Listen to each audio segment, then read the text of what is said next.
Bonjour, ici Sébastien d'actualité-dvd.com et aujourd'hui je vais vous parler de la seconde saison de Helix en édition DVD de Ronald D. Moore avec Billy Campbell, Kira Zagorski, Marc Ganimé et Matt Long. C'est un coffret distribué par Sony Pictures et sorti en magasin le 28 juillet 2015. Laissant derrière eux la base Arctic Biosystem, cette fois l'équipe du CDC enquête sur une maladie mortelle apparue pour la première fois sur un navire de croisière.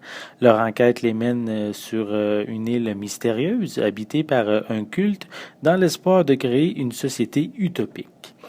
Lors des premiers épisodes, on se demande si cette saison va être sensiblement pareille à la première, car les scénaristes n'ont pas fait beaucoup d'efforts pour se renouveler et ne modifiant qu'une poignée de détails. Un peu avant la moitié de la saison, l'intrigue mise en place, le tout se met à bouger en livrant des twists imprévus, parfois un petit peu étranges, et il est difficile de comprendre le but de la saison.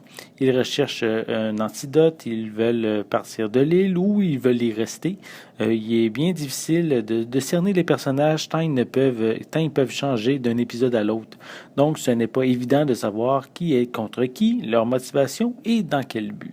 On a également droit à des flash-forwards qui sont des scènes se passant dans le futur, qui proposent d'excellentes transitions, mais qui au bout de la ligne n'ont pas vraiment une grande utilité.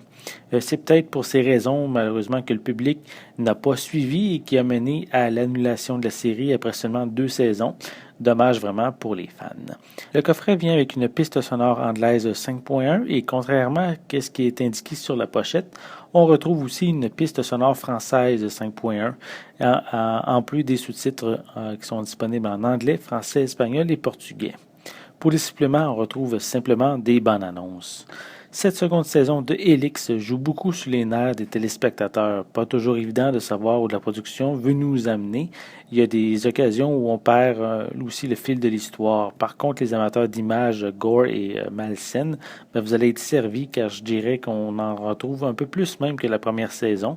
Malheureusement pour vous, cela justement n'aura pas suffi et aucune troisième saison ne verra le jour. C'était Sébastien, merci et bon visionnement.